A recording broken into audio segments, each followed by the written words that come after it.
Hey guys, how are you? So, I want to talk to you about crypto and the control structure. Crypto and the control structure. Isn't it funny, as a monetary system is coming to an end and is going to die, that we have this new realm that opens up called cryptocurrency?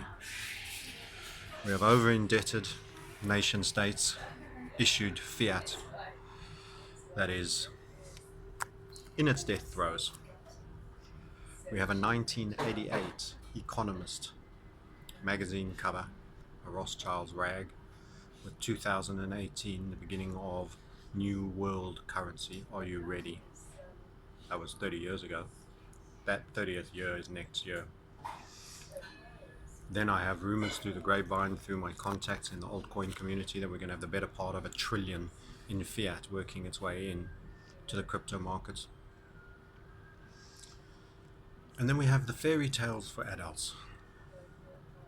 For me, the whole Satoshi story, this is pure speculation on my behalf, but it just doesn't pass the smell test.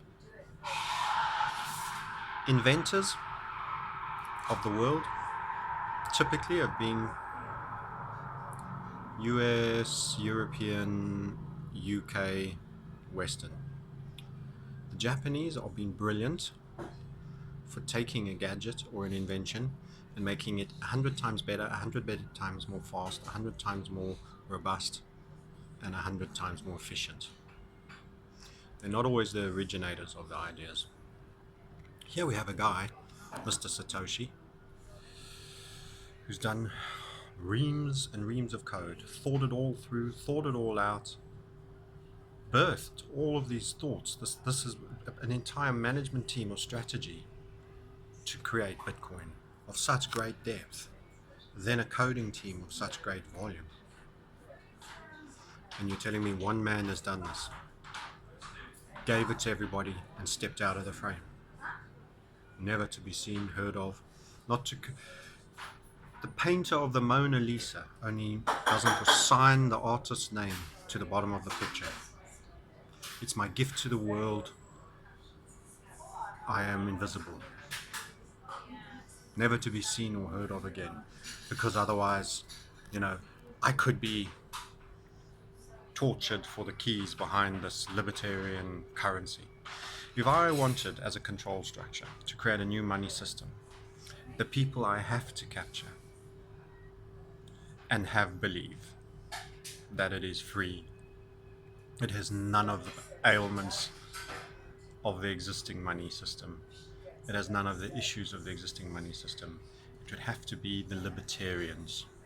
You win the libertarians, you own everybody else. Everyone else follows. Everyone else is sheep. Everyone else is prepared to carry on and perpetuate with the same failed system just because they lack the leadership, the ingenuity, or the opportunity even to pursue a new model. You win the libertarians and you say, this is everything that the other one isn't. And you own the game. You then have your techies in there, you have your libertarians in there, you get your early adopters, you construct a ramp which makes money for many people, which I'm sure they'll tax, regulate and capture and hind in sight retrospective actions, all potentially to come, maybe. Hopefully not, but maybe. But if you're to create a money system, the people you have to catch are the people that hate the Fed, that despise the old model, the people that recognize all the failings already. Do you really think a control structure? Rothschild said, I care not who makes the laws or is the leader of the country, so long as I control the creation of money. The controlling 13 families, the 8,000 odd people that are effectively the insiders of the Bilderberg, Club of Rome, all these various control structures. Do you think, for a minute, do you think they are going to allow an alternative competing system which is truly libertarian and undermines their model? Do you really think that they have not already, if it wasn't of their own creation, that they have not already suitably hijacked that which exists now in the crypto realm? Think about it. You're the big chief and you're running something. And now there's this young gun who's getting quite strong, great fighter, new ideas, potential challenge to your leadership. Do you kill a monster while it's still small, or do you wait for him to be big and to split your tribe? Think about it. Think about how many centuries this control structure has been running the game. 1200s, 1400s, 1600s, Bauer changing his name to Rothschild, sending his sons, London, Paris, everything. This is old history. This is transgenerational family office global control. Do you allow a new technology to create money and to be a rival fiat system that is unencumbered of debt, that is attractive, fast, lower cost, lower transaction? No, you don't. You hijack it and you make it your own if it wasn't already your design for a system you knew that was failing, that you were going to retire anyway. And then you create a fairy tale about this all-seeing legend who saw it all, planned it all perfectly, wrote the code for it all, and vanished. It's like an episode of Who Shot JR? Meant to left you hanging. Where is Satoshi? Oh, but how you find him? All the Western people that would be inclined to want to find him, you'd need to speak Japanese. You'd need to go to the Far East. It's a perfect place for not finding somebody. He wouldn't be in New York City, Colorado, or London, and the blue-eyed Anglo-Saxon computer geek would flush him out in no time. Fairy tales for adults.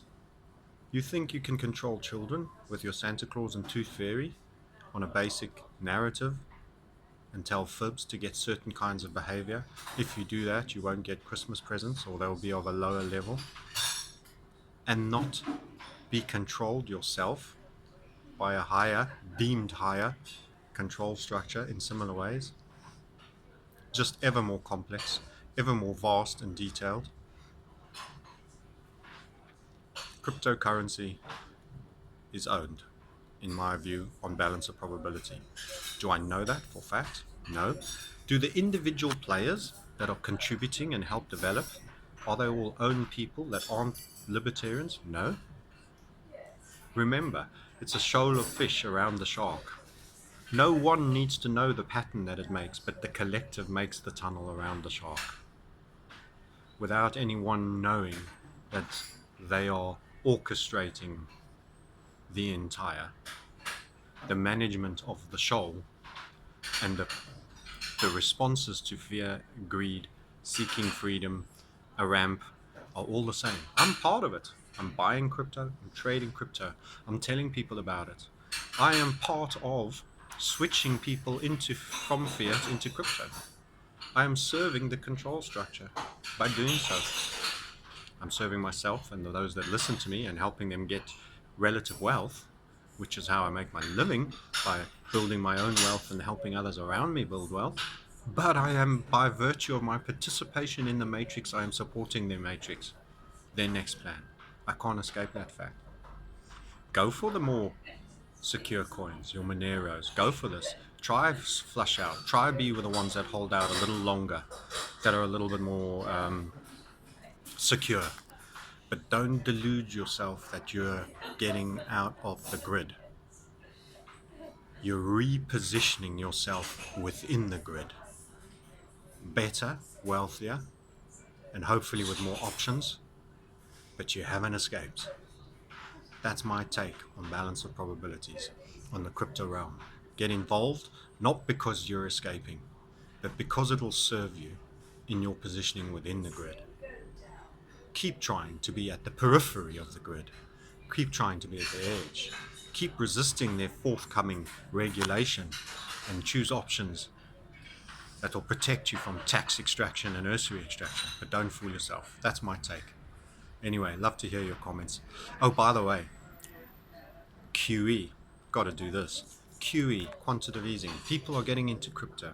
Important point. People are getting into crypto because they believe there's limited supply. There's only 21 million Bitcoins in circulation. Hold on now. What if Bitcoin does a fork? And they'll go Bitcoin Unlimited, Bitcoin Classic. Are there still only 21 million? It's dilution. Forks are quantitative easing by a different name. The notion that we will totally escape the ability for additional proliferation of money is a failed one. Once the market money value has gone up a lot, there will be scope for dilution, with the values coming slightly down and more of it about. Every time there is a fork in a coin, every time there's new coins being issued, there will be many different brands. If all are being accepted as money and more ICOs take place, that is all essentially QE. Because as they are all accepted to varying degrees and traded to varying degrees, they all represent and take up some of the transaction processing and investment money that is around. And then you have a fork, you can have a planned fork, you can have a known inflection point in the future that will require a change. What do? You plan a future fork and you make it look like it comes up, oh dear, we've got this dilemma, do we do this, do we do that? They could be built in.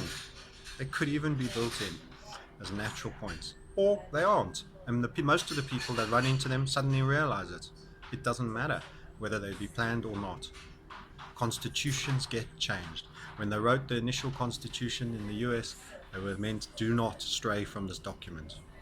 Laws have been written and applied that all fly in the face of the libertarian aspects of the original US Constitution.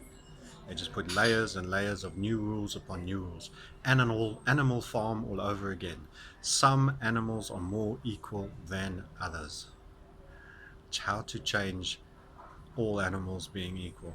So that's my take. Quantitative easing, expanding monetary union, it can all be surpassed by forks, new coins, etc.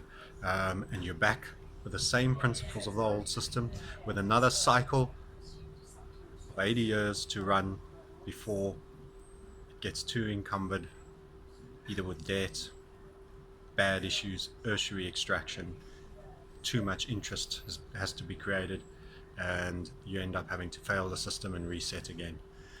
Who knows? That's my take. Interested in your views.